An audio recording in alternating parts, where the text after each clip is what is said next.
Alors, une vidéo sur l'intégration par partie. Alors, présentation du problème.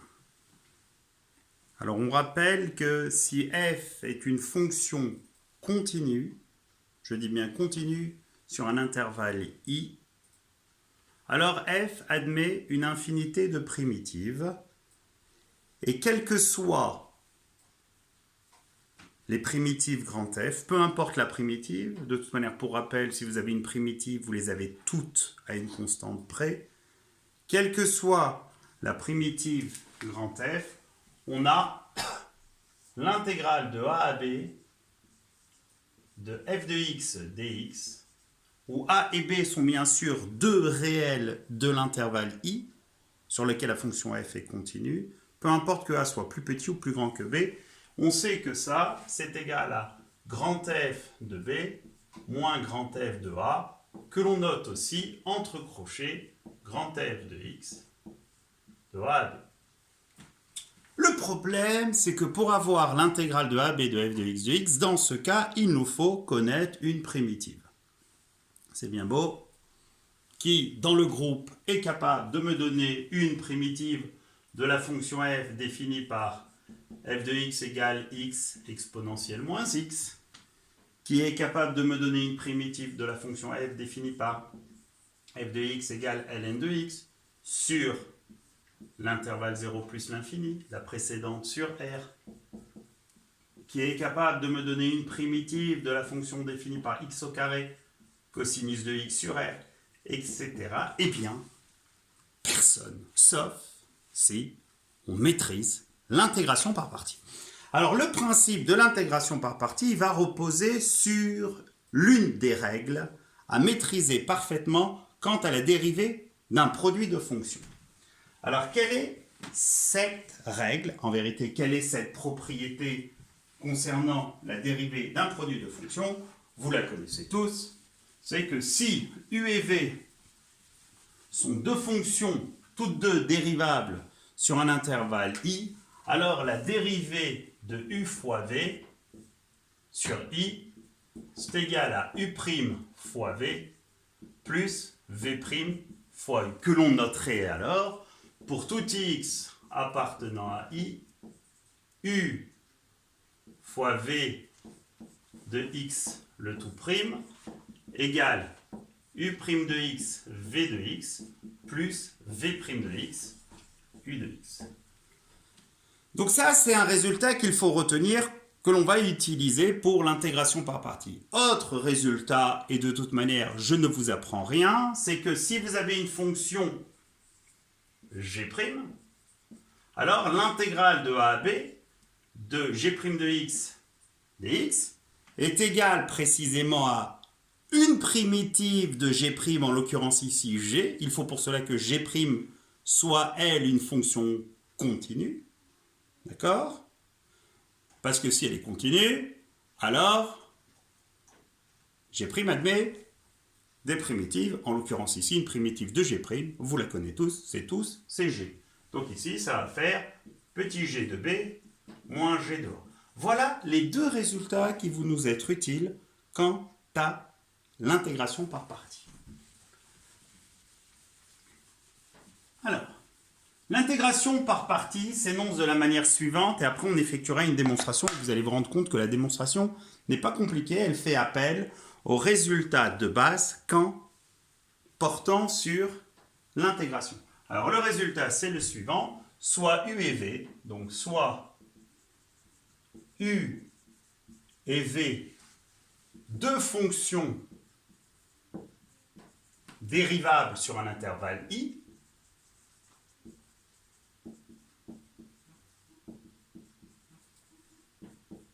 de dérivées respectives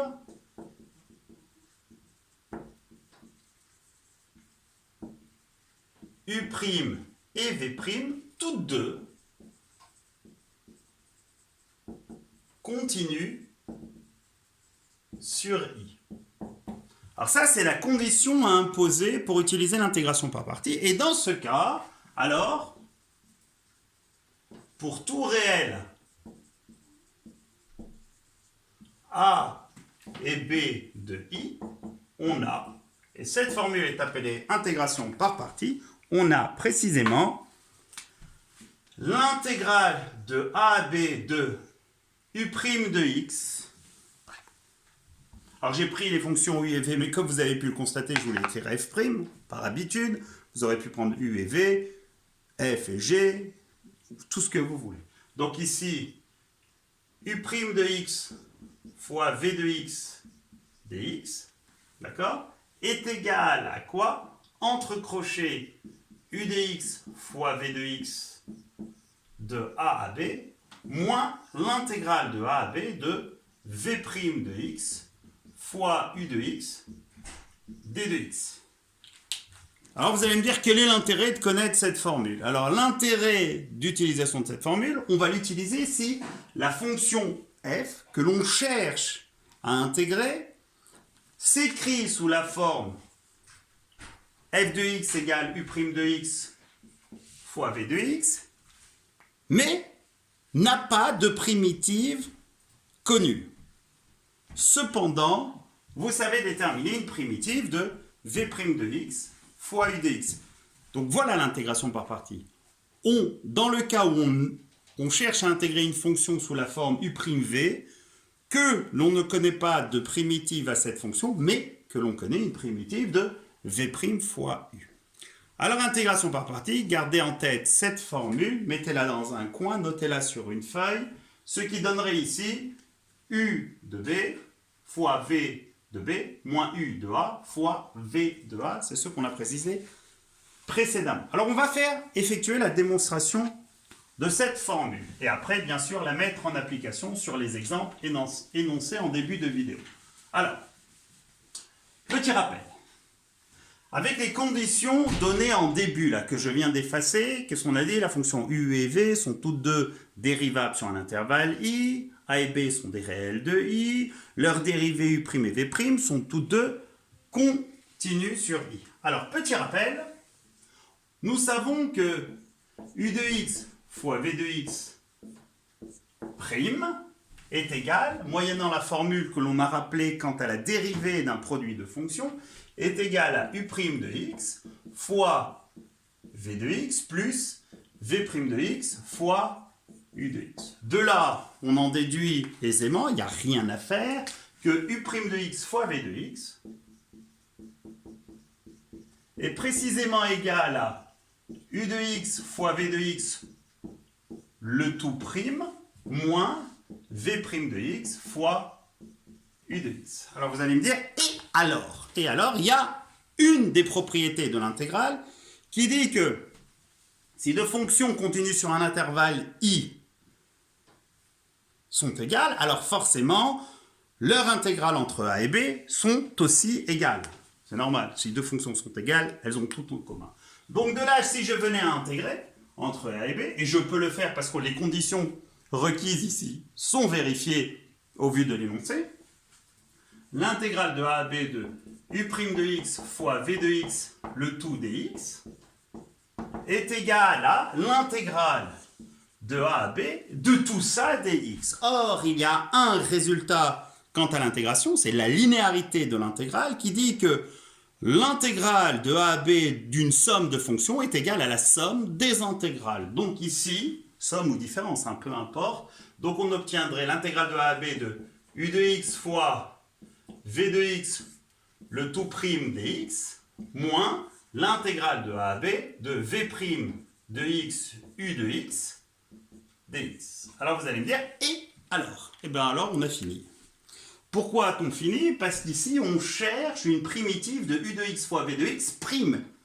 Et une primitive de la dérivée, c'est la fonction elle-même. Donc on obtient alors le résultat, et vous avez vu que la démonstration est immédiate, que l'intégrale de a à b de u' de x fois v de x dx est égale à primitive de u de x fois v de x prime, c'est précisément u de x fois v de x, donc u de x fois v de x, entre crochets de a à b, moins l'intégrale de a à b de v' de x fois u de x dx. Voilà le résultat à maîtriser. Alors maintenant, on va le mettre en pratique. Ce résultat, vous l'avez noté, vous l'avez en tête. On va le mettre en pratique sur les exemples que je vous ai énoncés. Alors, le premier des résultats, c'est si on venait à déterminer, par exemple, l'intégrale, donc on cherche, on va appeler grand A, l'intégrale de 0 à 1 de x exponentielle moins x dx.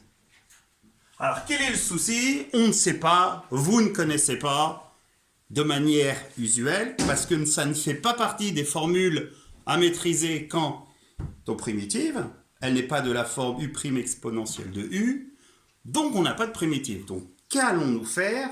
Voir s'il est possible d'utiliser une intégration par partie. Et dans ce cas, essayez d'associer à ce produit la partie qui va correspondre à ce u' de x et la partie qui va correspondre au v de x.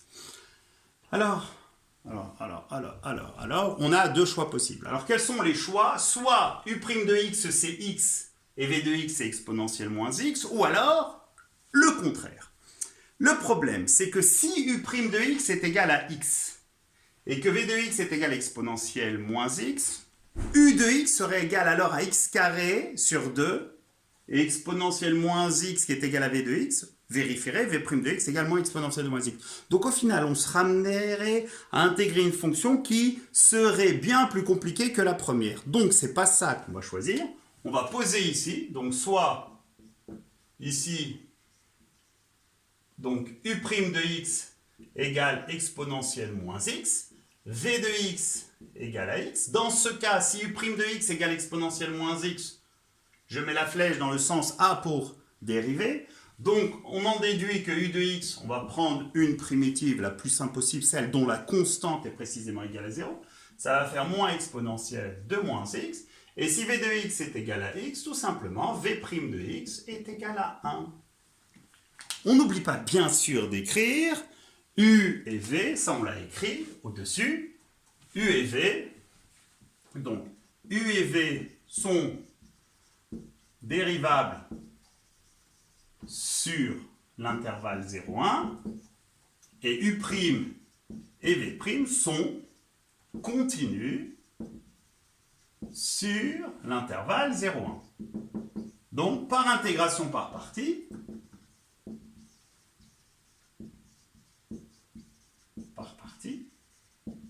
on aurait alors grand A qui serait égal à, on sort la formule. Alors regardez, c'était simple. Entre crochets, u de x fois v de x, donc ça fois ça, ce qui donnerait moins x exponentielle de moins x de 0 à 1, moins, attention, on avait initialement, c'est la raison pour laquelle j'ai présenté de la sorte, on cherche à intégrer le produit de ces deux et on sait que le résultat dépend de l'intégrale du produit de ces deux. Donc ça fait moins l'intégrale de quoi? Du produit de ces deux, donc moins exponentielle moins x dx, et ceci de 0,1. On a quasiment fini. On obtient alors, on substitue x d'abord par 1, puis on soustrait en le substituant par 0, ce qui fait moins 1 exponentielle moins 1, moins 0 exponentielle moins 0, donc ça fait 0, moins. Et primitive de moins exponentielle moins x, vous le savez tous normalement, c'est exponentielle moins x. Donc ça fait exponentielle moins x de 0 à 1. Et on obtient moins exponentielle moins 1, moins, entre parenthèses, exponentielle moins 1, moins exponentielle moins 0, donc 0. Ce qui donne moins exponentielle moins 1, moins exponentielle moins 1, exponentielle 0 étant égal à 1, moins 1, ce qui donne plus 1, et on obtiendrait 1 moins 2 exponentielle de moins 1. Maintenant, vous avez votre calculatrice, bien sûr, pour vérifier que le résultat obtenu est le bon. Vous le faites et vous allez faire le constat que c'est bon. Alors maintenant, on va passer à la deuxième fonction, et plus on avance en termes de vidéo, plus on prend des exemples, et plus, normalement, vous allez maîtriser cette formule, vous l'accaparer et réussir à déterminer, par intégration par partie, énormément d'intégrales dont la fonction que l'on cherche à intégrer n'est pas connue. Alors, deuxième exemple, on avait dit grand B.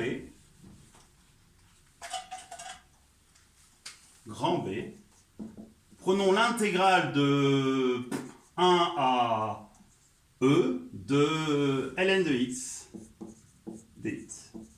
Alors là, vous allez me dire, mais monsieur, il il faut faire apparaître u' de x fois v de x, or ici, il n'y a que ln de x. Eh bien, essayez d'écrire ln de x sous la forme d'un produit de deux expressions, ici. C'est pas compliqué. C'est une fois ln de x. Donc maintenant, on a quoi comme choix possible? De soit u' de x est égal à 1 et v de x est égal à ln de x. Donc dans ce cas, c'est pas compliqué, parce que si u' de x égale 1, u de x est égal à x, et si v de x égale ln de x, v' de x égale 1 sur x, donc ça, on sait faire.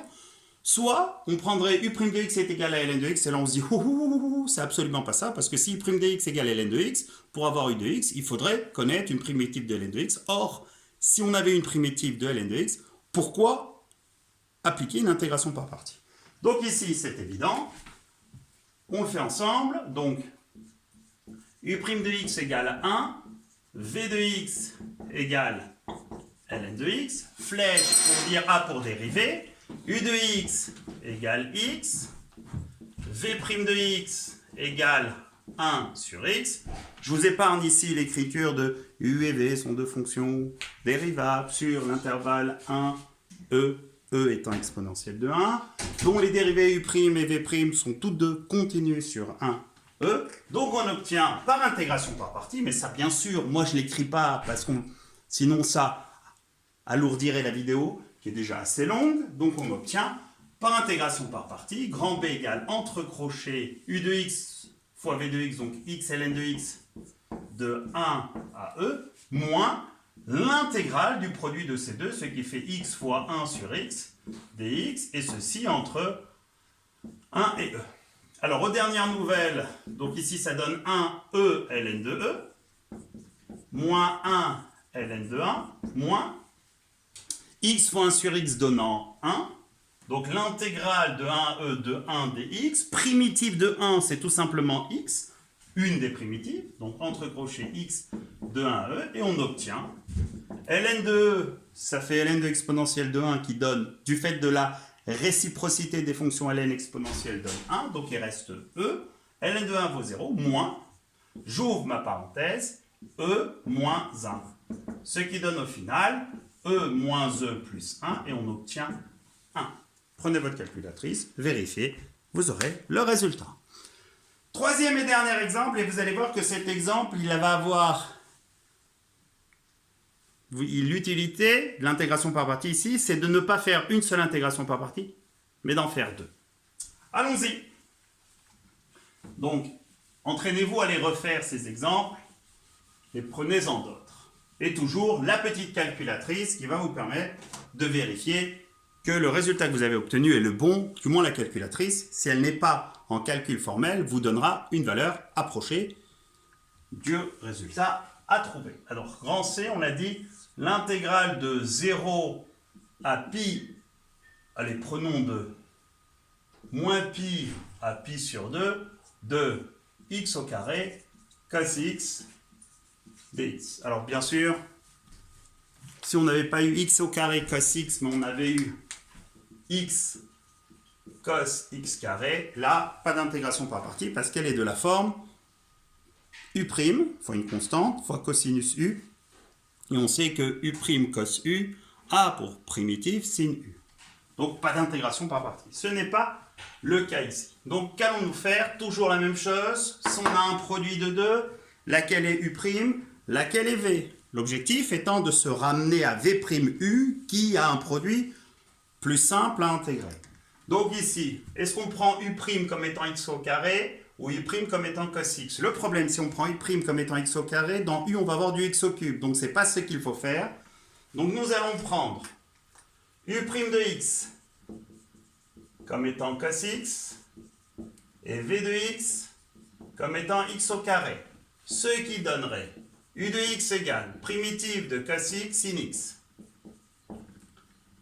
X au carré, dérivée de x au carré, 2x. Les fonctions par intégration par partie. D'accord, vous pouvez revisionner ce que je viens de dire en vitesse réduite, vous allez peut-être un peu mieux comprendre. Donc ici, par intégration par partie, on a grand C qui est égal. Entre crochets, on a dit u de x fois v de x, donc x carré sin x, de moins pi à pi sur 2, moins l'intégrale de moins pi à pi sur 2 du produit de ces deux, à savoir 2x sin x dx. Alors vous allez me dire, mais monsieur, d'accord, ici, pas de souci. Bon, pas de souci, on va le faire. Donc ça va faire pi carré sur 4, attention pas sur 2 mais sur 4, sinus de pi sur 2. Petit rappel, quant au sinus, on le lit sur l'axe des ordonnées, pi sur 2 étant là, ça vaut 1. Donc fois 1, moins pi carré, sinus de moins pi. Or sinus de moins pi vaut 0, donc ça fait moins 0, c'est pas la peine de l'écrire, moins l'intégrale de moins pi à pi sur 2 de 2x, donc on peut éventuellement même sortir le 2, du fait que ce soit une constante. Donc x, sinus x, dx. Et là, je vous comprends, on est un petit peu embêté parce qu'on ne connaît pas non plus une primitive de x sin x. Et bien, vous allez faire quoi? À nouveau, effectuer une intégration par partie. Alors ici, on a déjà pris u et v comme fonction. On va prendre, je sais pas moi, a et b. Alors vous allez prendre a' de x égale, alors laquelle? Est-ce qu'on prend x ou sinus x? L'objectif, comme je vous ai dit, c'est de se ramener à une fonction plus simple à intégrer. Donc forcément ici, c'est sinus x. b de x, ça va être x. Donc on intègre ce qui va donner ax égale, attention, moins cos x. Et on dérive ce qui va donner b' de x égale 1. Ce qui va donner au final, par intégration par partie, donc c égale pi carré sur 4 moins 2, j'ouvre mon crochet. Attention, on a dit entre crochets, produit de ces deux, donc moins x cos x entre moins pi et pi sur 2, moins intégrale du produit de ces deux. Donc comme on a moins l'intégrale de moins cos x, ce qui donnerait moins moins, donc plus l'intégrale de moins pi à pi sur 2 de cos x dx. Alors vous allez dire, et on touche au bout, j'espère que vous avez compris. Là on a eu besoin non pas d'une intégration par partie, mais de deux intégrations par partie. Ben, on va finir et on va avoir C. Donc grand C égale pi carré sur 4 moins 2, j'ouvre mon crochet. Donc ici je vais avoir, donc on a besoin du cosinus pi sur 2, cosinus se lisant sur l'axe des abscisses, cosinus pi sur 2 vaut 0. Donc ça fait moins pi sur 2, 0. Donc moins pi, donc ce qui va faire plus pi, cosinus de moins pi étant là, cosinus de moins pi donnant moins 1, donc il reste moins pi, plus intégrale de cos x, c'est tout simplement sin x, donc à nouveau entre crochets, donc sinus x de moins pi à pi sur 2, ce qui va donner sinus de pi sur 2 moins sinus de moins pi. La vidéo touche au bout, donc on obtiendrait pi carré sur 4. En développement ici, on va avoir plus de pi. Sinus de pi sur 2, ça vaut 1, donc moins 2 fois 1, moins 2. Et sinus de moins pi vaut 0. Donc au final, on a ce résultat que l'on peut écrire si on veut en mettant tout au même dénominateur. On aurait pi carré plus 8pi moins 8. Et si vous prenez votre calculatrice, vous allez constater que la valeur proposée, à savoir la valeur approximative proposée par la calculatrice, correspond à la valeur approximative obtenue en effectuant ce résultat. Sur ce, bon entraînement!